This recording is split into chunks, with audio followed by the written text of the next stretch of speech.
Welcome back to Sips for Change, the show where we explore practical ways to make events more sustainable, intentional, and impactful.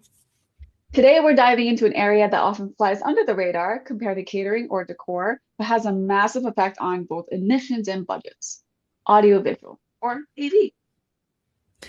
AV is one of those behind the scenes elements where smart choices can quietly reduce waste, boost efficiency, and still deliver a polished, high quality attendee experience. Exactly. We're not talking about cutting corners or lowering production value. We're about being more strategic with what we use, how we use it, and planning ahead. When people picture sustainable events, AV doesn't always top the list. But once you consider power demands, equipment transport, temporary builds, digital displays, and technical staffing, the impact adds up fast. Right.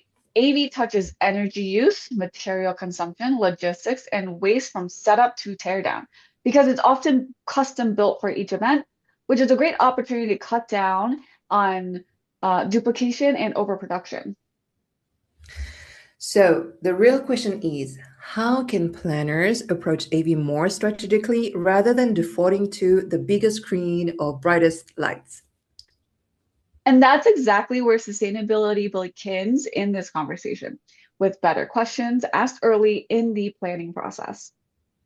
A key opportunity is clarifying the goal of the AV setup before any rentals or purchases. Do you truly need a full stage build? Would one LED wall serve the purpose instead of multiple? Much of the waste in AV comes from designing the wow instead of the purpose. The more intentional the program, the design, the easier it is to skip unnecessary gear, excess cabling, and overbuilt structures. Bringing the AV team in early is another smart step. When sustainability is part of the brief from day one, they can propose lower impact options rather than the standard package. This also supports the budget. Fewer last minute changes equals less rush shipping and more efficient labor use overall. Let's talk specifics on equipment. Planners should ask about energy efficient lighting, low power gear, and modern systems that deliver strong performance without high energy draw. Because no one appreciates high powered stage lights hitting the room when it's already boiling outside. Though I'm sure the immediate thought will be, hey, let's just blast the AC and completely ignore the electric bill. Yep. The attendees don't think about all of those things, so we as planners should. And LED technology is a standout here. It's far more efficient than older lighting systems and can provide excellent visuals when slashing energy uses, often by 75 to 80% compared to traditional options. Planners can also prioritize reuse. Rather than highly customized setups for every event, can we standardize or use modular elements that work across multiple programs? Absolutely. Think about reusable risers, modular stage pieces, and adaptable screen setups that can help reduce waste over time that can be stored either regionally or locally to your event. And don't overlook materials. Are printed signs really needed, or can digital signage handle it? Could projection replace some temporary scenic builds? I saw those digital roll ups, and they're incredibly useful if you're juggling multiple events with constantly shifting branding. They definitely have a sustainable edge over traditional banners, but because there's a but, it also really depends on how much you use them, especially when you factor in the complex manufacturing required to make them in the first place. Yes, absolutely. And I agree with you there, Martina. I just want to add in one thing about the digital signage. Yes, I think it's great to utilize digital signage, but also think about whether or not you need the digital signage, right? If you print it on Right. a cardboard sign, that cardboard sign is recyclable. So that will cut back on energy uses, shipping that screen. So sometimes, yes, digital is an option, but maybe digital signage isn't something that is more sustainable when you have to think about the usage of that material.